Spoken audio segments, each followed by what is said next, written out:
cours de manière à ce que vous puissiez le réviser parce que c'est vraiment très important. On aborde vraiment maintenant des sujets pointus et si ça reste simplement que de l'audition, c'est dommage, vous allez passer à côté de quelque chose d'important.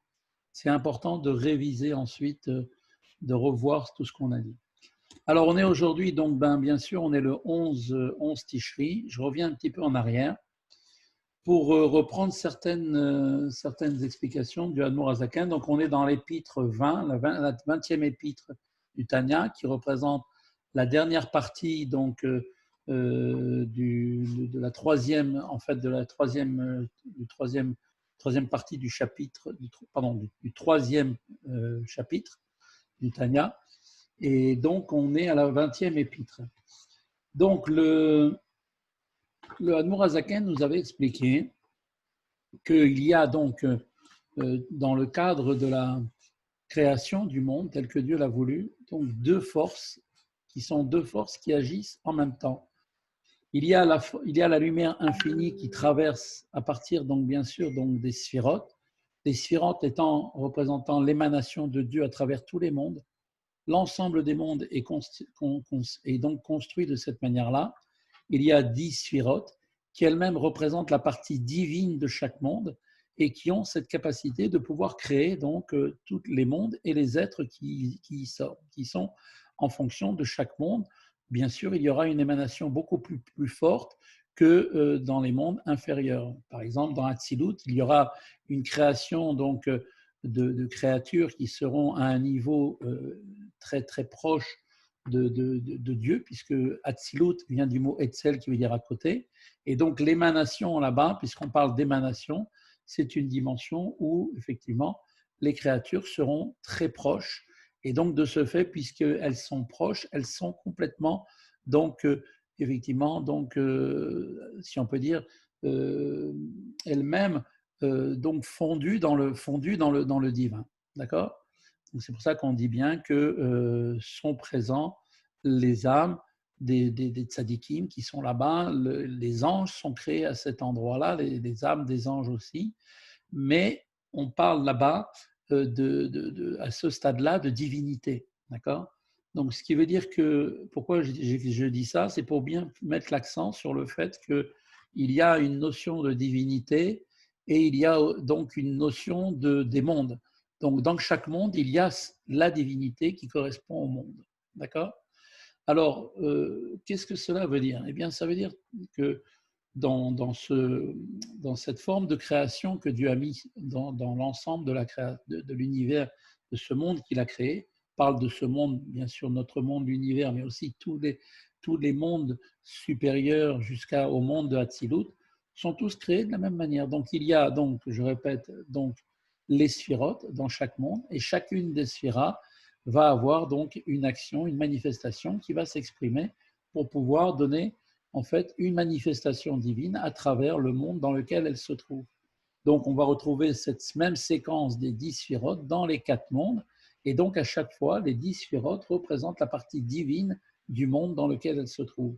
Ce sont elles qui donnent naissance à la partie Neshama de chaque monde et de chaque créature, et c'est elle en même temps qui donne bien sûr l'existence à la partie physique, d'accord ? Donc quand on dit physique, bien évidemment, dans ce monde, il n'y a que dans ce monde qu'il y a une notion de matière. Dans les mondes supérieurs, il n'y a pas de notion de matière. La notion de matière n'existe qu'ici-bas, sur Terre.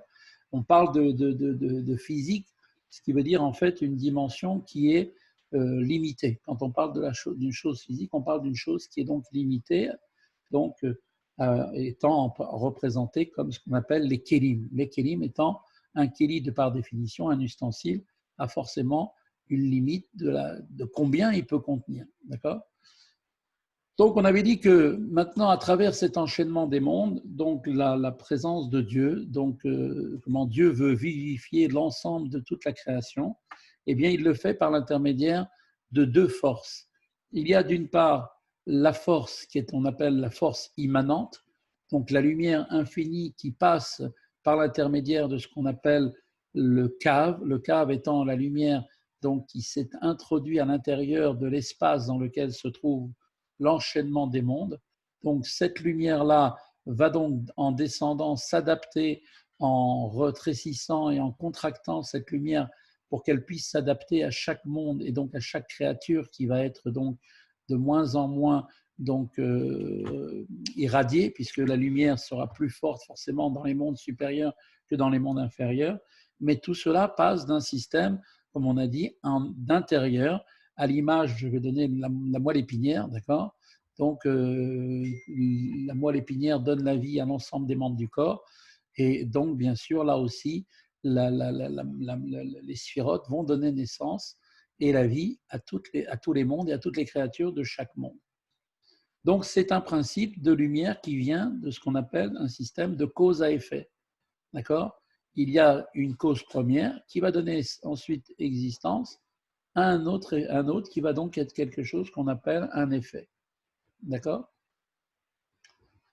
Ensuite, on va avoir donc une autre approche qui est donc une approche de lumière qui est non plus la lumière, comme on vient de dire, une lumière qui est intériorisée, qu'on appelle la lumière mémalée en Kabbale, mais on appelle ça la lumière qui s'appelle Sovev Kol Almin, qui est en fait la lumière qui en fait transcende l'ensemble de toute la création. C'est une lumière qui est tellement puissante qu'elle ne peut pas s'introduire à l'intérieur des réceptacles que représentent les mondes et les créatures. Et donc forcément, cette lumière-là elle-même, et en fait, on la présente toujours comme quelque chose qui enveloppe. D'accord? Donc, et donc, c'est ce qu'on appelle effectivement la lumière makif en Kabbale, et on appelle ça aussi la lumière qui est sovève, qui entoure en fait. Hein, d'accord? Maintenant, on nous a expliqué qu'il y a deux différences dans la prise de conscience des créatures vis-à-vis du Créateur. Dans le système où la lumière va passer d'une créature à l'autre, va passer d'un monde à l'autre par un système de cause à effet, l'effet, d'accord, va toujours avoir conscience de sa cause première. Un exemple, donc, comme on donne souvent l'image du soleil, le soleil va avoir, lui, par exemple, et le luminaire, il va donner naissance à la lumière. D'accord? C'est le rayon de lumière.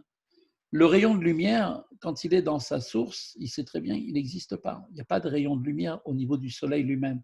Quand est-ce que le soleil donne la possibilité au rayon d'exister? C'est quand il y a donc quand le rayon est en fait éloigné de sa source.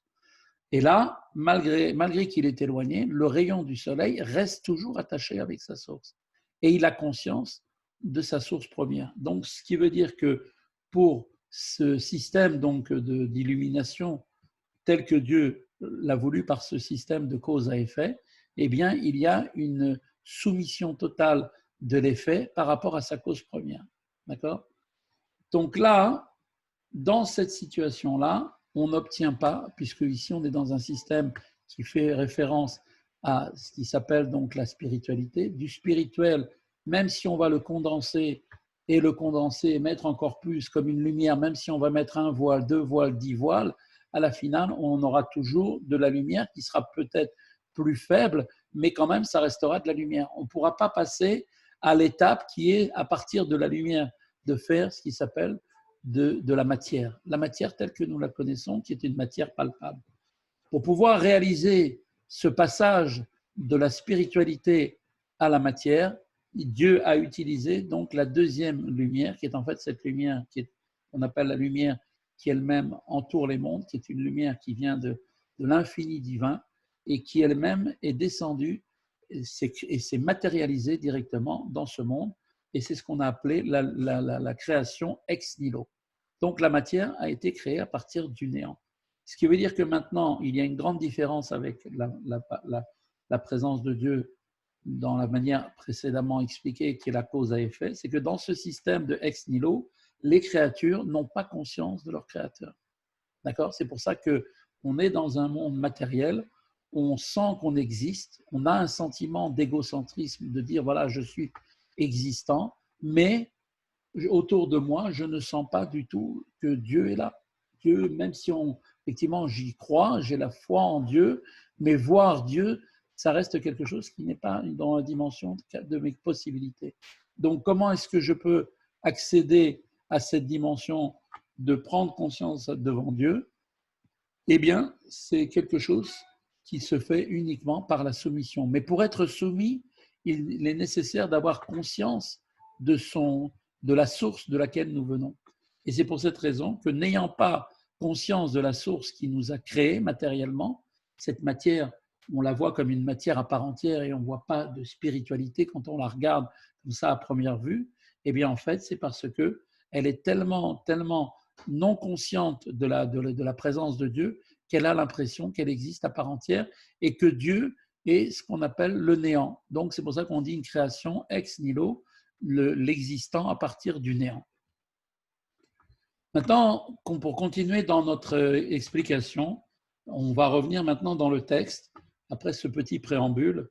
Donc, l'Admor HaZaken commence à nous expliquer que maintenant, on a donc maintenant un système qu'on a compris, qui est un système comment Dieu a créé le monde, système de création, qui fait référence donc aux sphirotes. Maintenant, ces sphirotes qui ont la capacité, puisqu'elles sont le divin dans chaque monde, elles ont la capacité, à l'image du divin, de pouvoir créer donc non seulement le monde dans lequel elles se trouvent, mais aussi toutes les créatures qui appartiennent à ce monde. Alors, on va rentrer maintenant un petit peu, si on peut dire, dans une sorte de géographie spatiale, bien évidemment, pour nous faire comprendre un peu plus d'où vient chaque chose. Alors, il dit comme ça. Il dit cependant, concernant les âmes des anges, lesquelles procèdent de ce qu'on appelle le zivug neshikin, qui veut dire la traduction l'union des baisers. En fait, c'est une forme d'union supérieure des sphirotes dont sont issues des entités spirituelles comme les âmes des anges. Et de même aussi pour les âmes de l'homme qui procèdent du zivug zun d'Atsilut. Zun, en fait, c'est l'union de Zeir Anpin qui représente donc les 6 sphirotes à partir de Chesed jusqu'à Yesod. Et ensuite Malchut qui représente donc la partie féminine, donc Zeir Anpin c'est la partie masculine, et tout ça se passe au niveau d'Atsilut. Eh bien, de cette union entre Zeir Anpin, donc les 6 sphirotes, et Malchut d'Atsilut, qui représente le principe féminin, eh bien, va donner l'âme, la création des âmes de l'homme.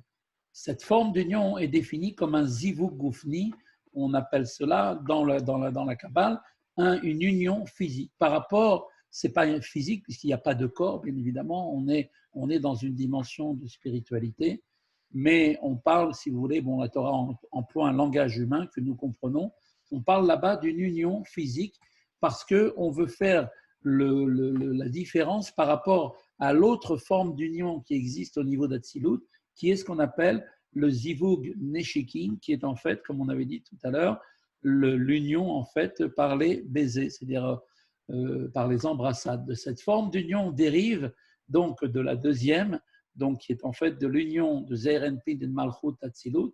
Et bien de cette forme d'union va dériver la naissance d'âmes qui deviennent en fait ensuite revêtues d'un corps physique.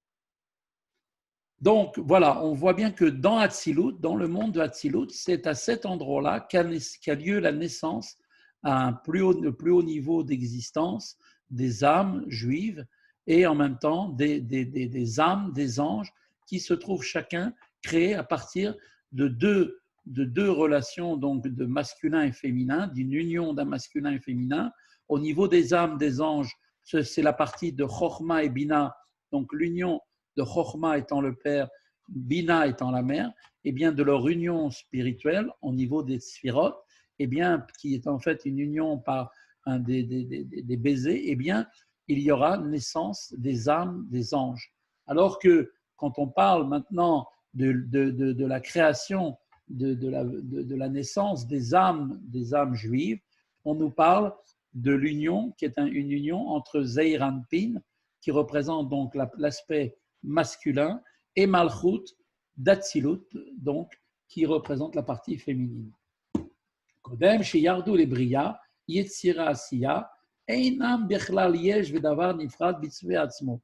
Tout de suite, l'Admor HaZaken nous met le point sur une dimension très importante, c'est que il nous dit la chose suivante, c'est que ces âmes, telles qu'elles existent dans le monde de Hatzilut, puisque c'est là où elles prennent naissance, eh bien, on parle qu'à ce stade-là, avant donc leur descente dans les mondes de Bria, Yetzira et Asiya, qui sont donc les trois mondes qui sont après, qui viennent ensuite en allant vers le bas, après le monde d'Hatzilut, eh bien, à ce stade-là, ces âmes-là des anges et les âmes des tzadikim, enfin des juifs, pardon, eh bien, toutes ces âmes ne sont pas comptées comme un yesh.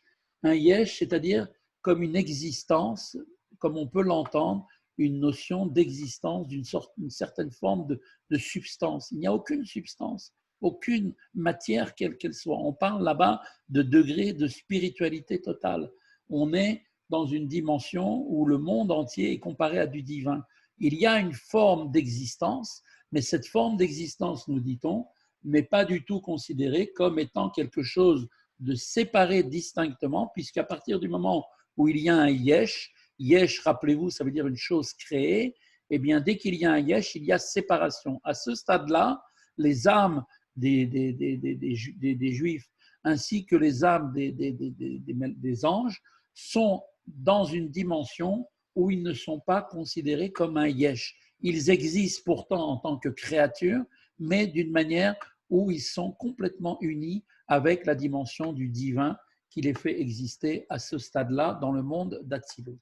Et la haine, mais haine bechinat elokut, betzimtzum atzum, elles sont, nous dit tout de suite la Noazatken, plutôt considérées comme une semblance du degré du divin qui se présente lui-même à ce stade-là dans un immense tzimtzum. Il est évident que quand Dieu se manifeste au travers du monde de Hatzilut, même si le monde d'Hatzilut est le monde le plus haut du système de la création, malgré tout, même si ça reste effectivement un monde le plus haut, il a quand même une dimension de monde. Dès qu'il y a monde, le mot olam en hébreu qui veut dire monde vient du mot elem qui veut dire voile.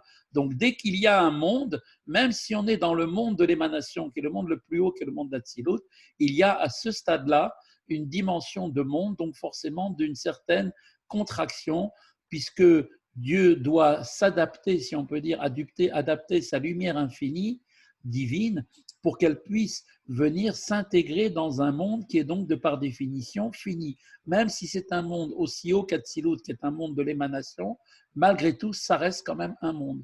Eh bien, elles ont ces âmes-là qui sont créées, donc, comme on avait dit, donc, de l'union de Zeir Anpin et de Malchut d'Atsilut, donc pour les âmes des Juifs, alors que les âmes des anges sont créées par ce qu'on appelle les Zivug Neshikin. Ces âmes-là, bien qu'elles soient appelées des créatures, dans ce monde-là d'Atsilut, elles ont malgré tout une certaine ressemblance avec le degré du divin dans lequel elles se trouvent, qui lui-même, ce divin dans lequel il est au stade du monde d'Atsilut, eh bien, est dans une forme, si on peut dire, déjà de contraction. Mais même si c'est une contraction, cela reste quand même du divin. D'accord ? On va expliquer, bien sûr, on va essayer d'expliquer beaucoup plus en détail cela. Et il nous dit que en fait, ces âmes-là, des âmes des tzadikim et les âmes donc des anges qui sont créés dans ce monde d'Atsilut, eh bien, sont ke'ein hakelim de yud sfirot d'Atsilut. Eh bien, elles sont similaires, ces âmes, donc au réceptacle, les kelim des 10 sfirot d'Atsilut, qui, bien qu'elles-mêmes, bien qu'elles soient des kelim, eh bien, on avait dit, elles constituent le divin. Pourquoi ? Parce qu'elles appartiennent même si elles appartiennent à la catégorie de la limitation par le fait de ce qu'on appelle le principe du tzimtzum, c'est-à-dire la contraction de la lumière infinie, c'est-à-dire en fait de quelle lumière parle-t-on ? Eh bien, on parle là-bas du cave, de ce faisceau de lumière qui est venu donc vitaliser l'ensemble de tout le monde, du monde créé par Dieu. Eh bien, malgré tout, on parle là-bas de l'imitation du tzimtzum de la lumière de l'Ensof, c'est-à-dire par le cave qui est revêtu donc de leur nefesh, ruach et neshama.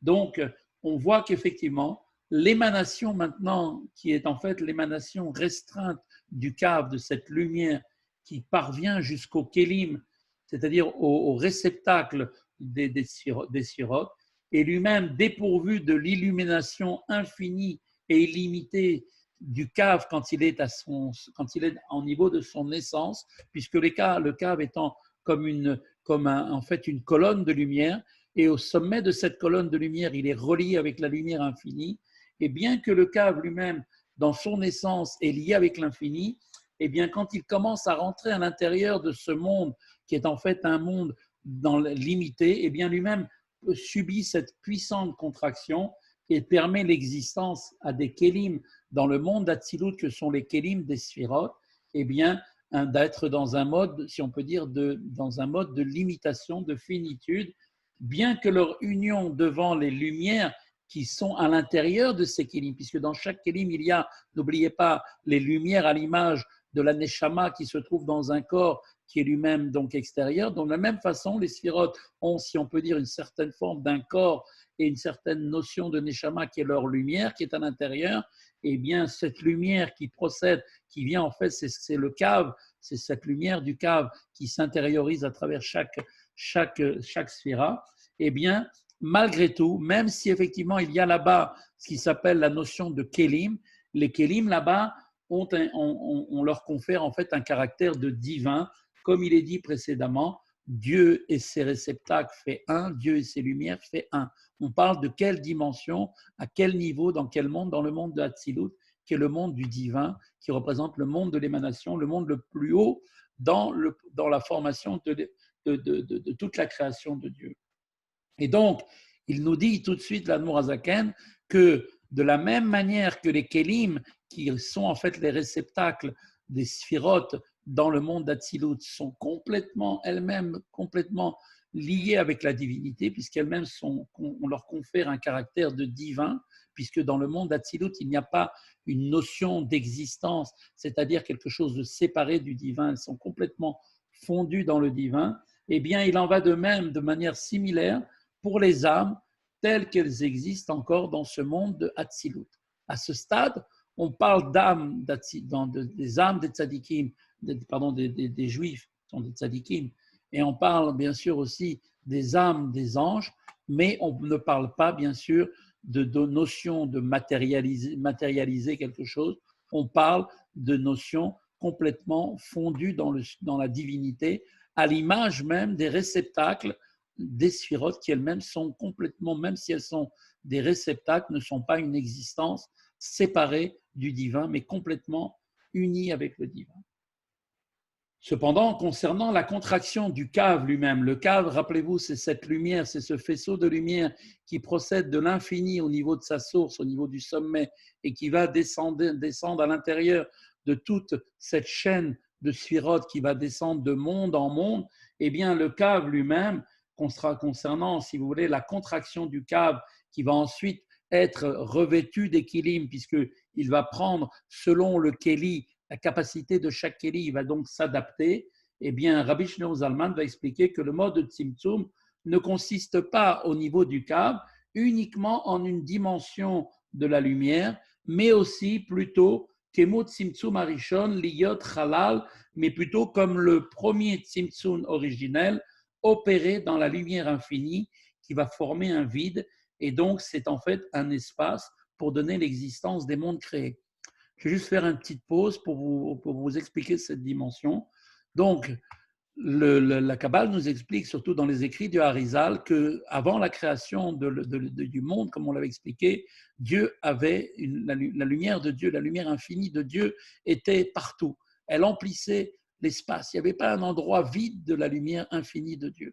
Donc, à l'image, et donc, il avait fallu, donc, pour pouvoir donner l'existence à l'ensemble de toute la création, on parle de tous les mondes, jusque même au-dessus des mondes que l'on connaît, eh bien, il a fallu que Dieu fasse un espace qui va donner cette possibilité d'exister à ce monde, à cet emplacement. Et donc, dans cet emplacement, il a, si on peut dire, retiré une certaine partie de sa lumière infinie pour ne laisser qu'une partie, si vous voulez, une certaine forme, comme une trace qui représente en fait la source même de tout l'ensemble des réceptacles que vont donner ensuite l'existence de chaque monde.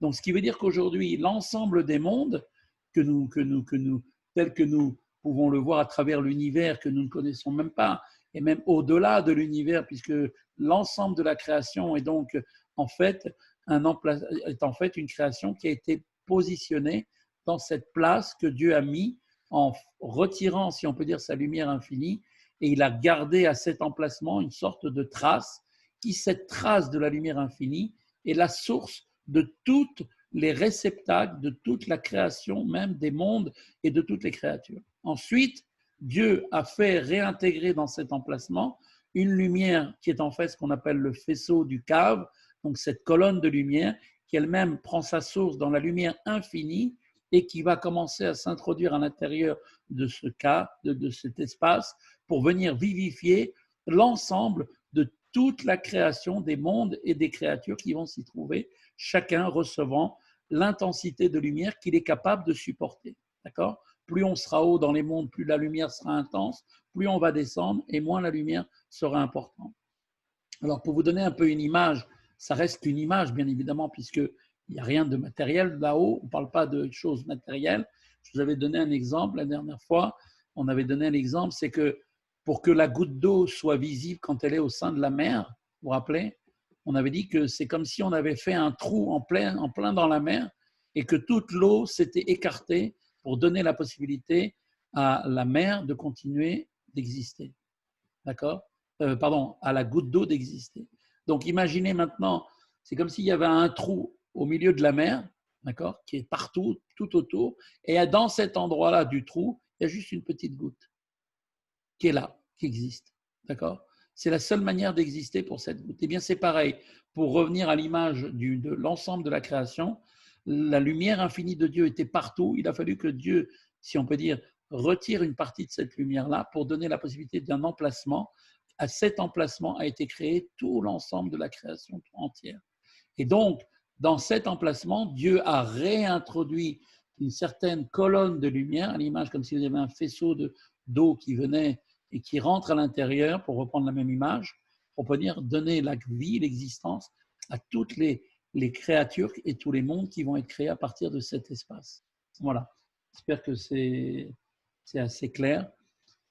Et donc, il nous dit comme ça une chose importante ici, le Admor Hazaken, c'est que le cave dont on parle ici, qui a cette capacité de vivifier l'ensemble des mondes et des créatures, il vient donc bien sûr lui-même par un système donc de cause à effet, donc avoir des limitations adaptées à chaque monde et à chaque créature selon ses capacités, mais aussi il a aussi cette capacité aussi de pouvoir lui aussi recréer, donc venir lui-même à partir du néant lui-même, qui est en fait de ce qu'on appelle de ce vide qui a été formé et qui est en fait un espace, qui est l'espace qu'on a laissé pour les mondes créés.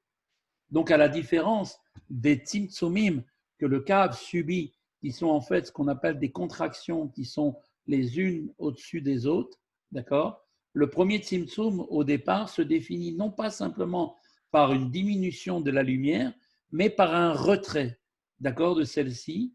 Et donc, comme on vient de le dire, c'est que d'abord, avant d'amener le cave, il a fallu que Dieu fasse un retrait de sa lumière infinie pour créer cet emplacement, cet espace pour l'ensemble des mondes.